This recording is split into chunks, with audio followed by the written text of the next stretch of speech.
Welcome back into another calibrated Ukraine battle map update. Today is November the 11th, 2025. Yes, it is November the 11th, not November the 9th, like the mistake I made in my last video. Sorry about that for all of you who caught that. We have a ton of new subscribers in here. We have gone up, I think, close to 5,000 subscribers this month. So I just wanted to take a second to say thank you to all of my original subscribers who have been here for the entire trip, and a very warm welcome to all of the new subscribers who are joining the Calibrated team today.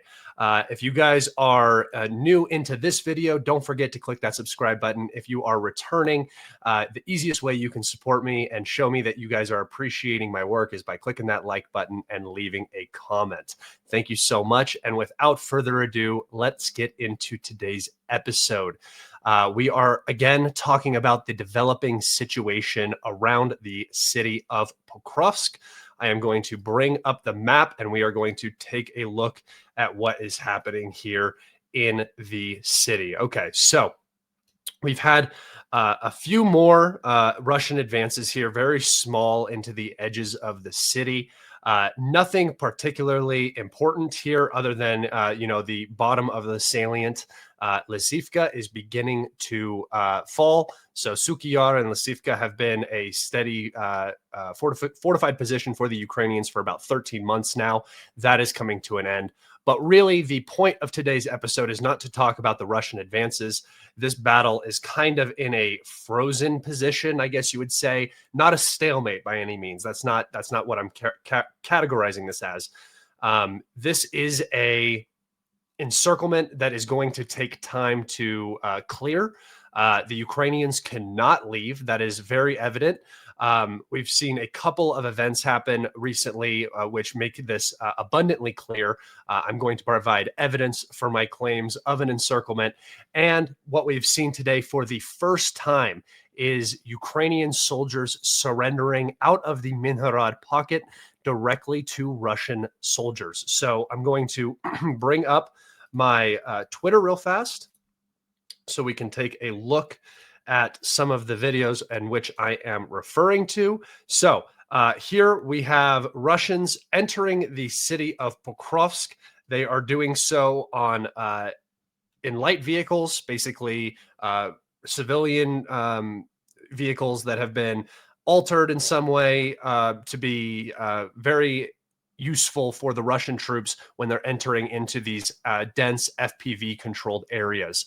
A lot of people talk about how this is like a Mad Max video, which is entirely true. However, when you're talking about the war that we're looking at, what we've seen is that APCs or BMPs, armored vehicles, tend to be like easy bake ovens for whoever's inside of them. As terrible as that sounds, cramming 8 guys into the back of an armored vehicle, which is then hit by an FPV, results in the loss of all 8 of those men, either through death or through injury.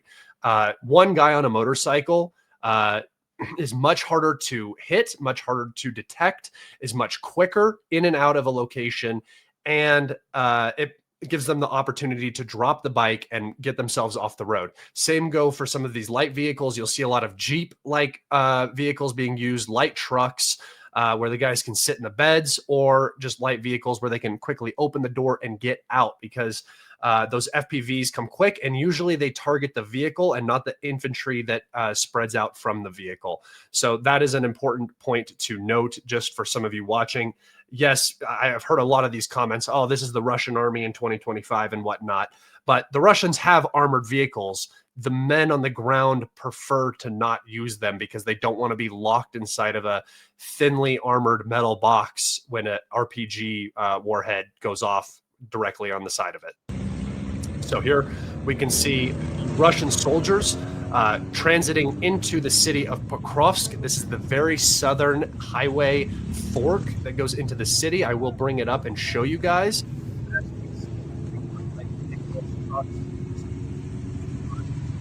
These guys are just standing out here in the open, sort of directing traffic. FPV drone on the road right there, as you can see. It's just a very, very interesting video at the ongoing situation. And notice, most importantly, guys, the dense fog that we are seeing all over the place. This car doesn't even have wheels; it's just rolling in on the rims. Notice the fog. The fog is very important because the fog is what is giving the Russians so much cover, the Russian infantry so much cover to get in and out of the city. So the Russians are just pushing a ton of logistics, a ton of men into the area right now under the cover of fog, because it makes FPV drones very difficult to operate, very difficult to spot Russian soldiers, and so on. And this is now the reality. Is we've heard communications from, or statements from Zelensky saying that there's like 314 exactly Russian troops inside of the city. That really doesn't make any sense, like he hand counted them or something. And in this video alone, you see about 50 Russian soldiers moving into the city, stacked up in these different vehicles. You can see a vehicle over here, dozens of motorcycles. And this is just one short, 20-second clip. So that is just to give you guys an idea of what is going on the outside of the city. I am going to show you guys where that is happening, just so you have an idea of what is going on.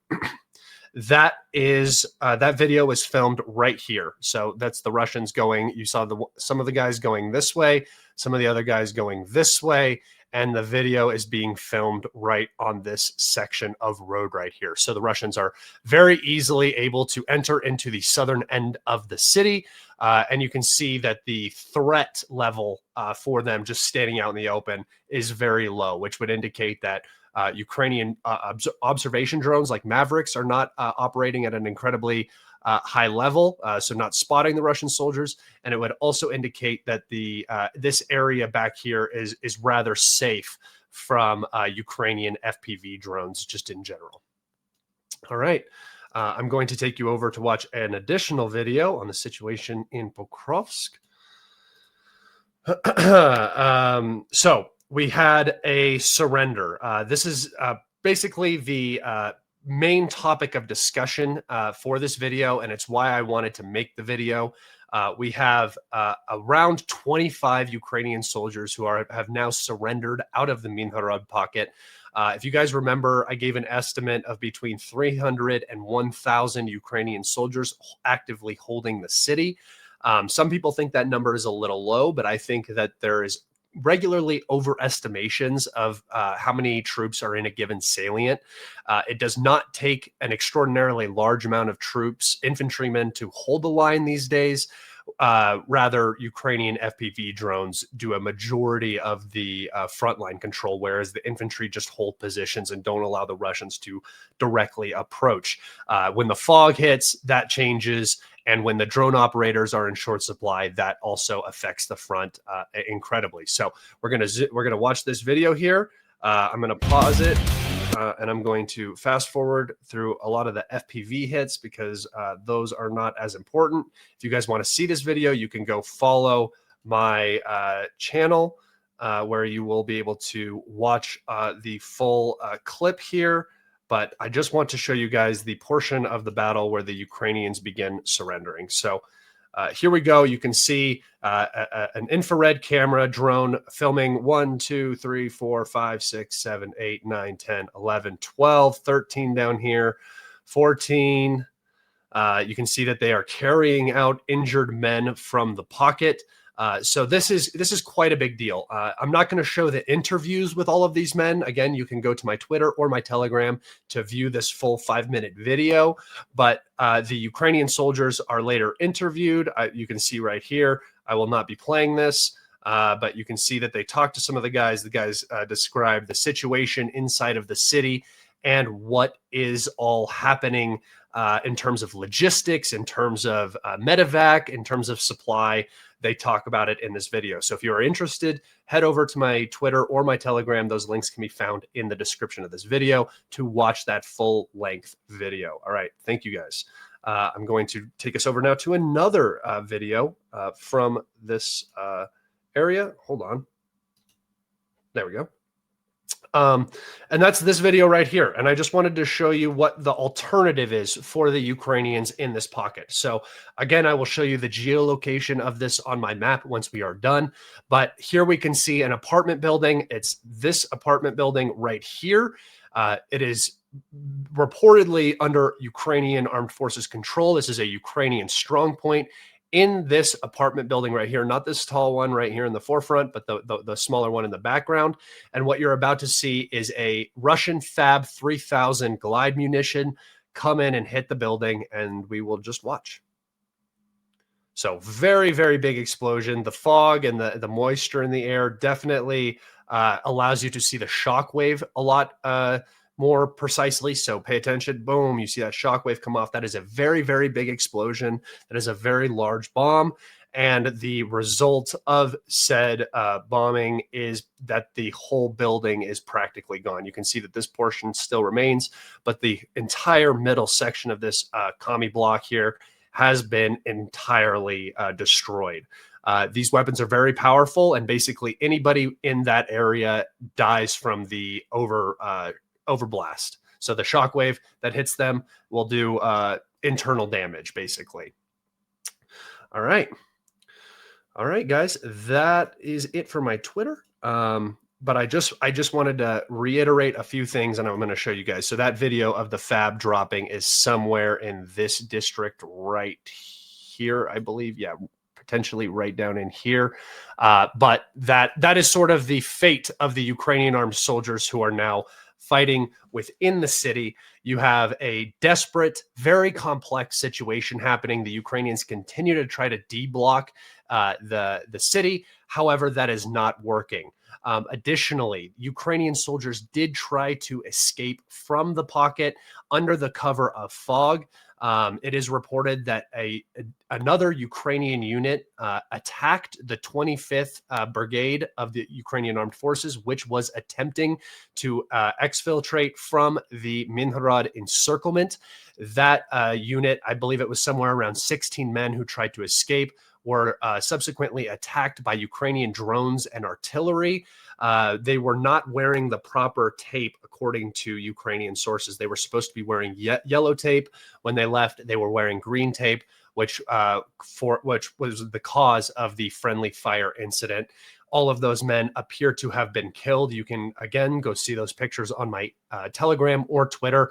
I will not be showing those here for, safety reasons. But you can go check those out on my Telegram or my Twitter. It's just a very desperate situation all around. I hope as many Ukrainian troops surrender as possible. But really what we're looking at is a garrison of men who has been neglected and now left by their superiors to either surrender to the enemy or die. This is very, very bad military leadership. There's no explanation for something going this wrong other than there's absolutely nothing behind it, and this is the Ukrainians' last stand. I actually do believe that this is the case. We have seen multiple instances of GUR operatives of the Ukrainian intelligence service be sent in infantry roles trying to change the situation on the front. That screams desperation. That is not what those assets are to be used for. And it's just a spiraling situation for the AFU right now in the Pokrovsk Myrnohrad encirclement. Thank you all so much for watching my video today. If you enjoyed it, please don't forget to click that like button, leave a comment, and if you are not subscribed, please subscribe. I appreciate all of the support you guys have been showing lately. I appreciate all of the new subscribers in here. Welcome again.